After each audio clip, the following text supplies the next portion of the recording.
গতকাল হালিশহরে বিজেপি কর্মী খুনের ঘটনায় তোলপাড় রাজ্য রাজনীতি। 24 ঘন্টার মধ্যে এই ঘটনার সঙ্গে জড়িত 3 জনকে গ্রেপ্তার করে পুলিশ।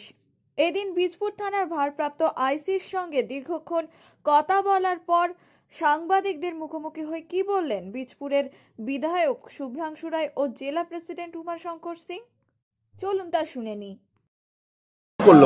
একদমই তাই। মঞ্চে দাঁড়িয়ে সরকারের নেতামন্ত্রীরা যদি বলে যে একে মেরে দিতে হবে, ওকে খুন করতে হবে, তাহলে তাই হবে। বিধানসভা নির্বাচনের আগে 133 জন প্রাণ হারালেন রাজনৈতিক হিংসার জন্য, যেটা নিয়ে কিন্তু জেপি নাড্ডাও সরব হচ্ছেন। আপনারা, আমার দুটো প্রশ্ন। এক, আপনারা এই পরিবারের পাশে কিভাবে দাঁড়ানোর কথা ভাবছেন? দ্বিতীয়, আগামী দিনে বিধানসভা নির্বাচনের আগে এই অশান্তি আরও বাড়তে পারে, একটা আশঙ্কা তো করছেন সকলে, সেখানে পাল্টা প্রতিরোধের রাস্তা কী হবে? প্রথম হচ্ছে, যে মারা গেল তার পরিবারের কাছে আমি এই টাকা আর ফিরিয়ে দিতে পারবো না, কিন্তু রাজ্য নেতৃত্ব সর্বতভাবে তার পাশে আছে। আর আমি ব্যক্তিগতভাবে তাদের বড় সন্তান হিসেবে সেই পরিবারের পাশে চিরজীবন থাকার চেষ্টা করব, কিন্তু তার জীবন আমি আর ফিরিয়ে দিতে পারবো না। আর দ্বিতীয়, যে সন্ত্রাস চলছে সেই সন্ত্রাস মোকাবিলা করার ক্ষমতা ভারতীয় জনতা পার্টির আছে, কিন্তু আমরা আইন হাতে নিতে চাই না। আমরা গণতান্ত্রিক পদ্ধতিতে সেই আন্দোলন করব, কিন্তু যার মার কল খালি হলো, যার স্ত্রীর চিরজীবনের সঙ্গী চলে গেল, তারা কি এই বিচারটা এইভাবে পাবে? তারা কি চাইবে? আপনার পরিবারের যদি কারণ এরকম হতো, আপনার স্ত্রী বা মা কি চাইতো, সেটা একবার জিজ্ঞেস করে বলতে।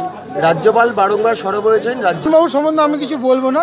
কল্যাণবাবু সম্বন্ধে সঠিক তথ্য দিয়ে দিয়েছেন আমাদের রাজ্য সভাপতি দিলীপবাবু। পুলিশের সঙ্গে কি কথা হলো?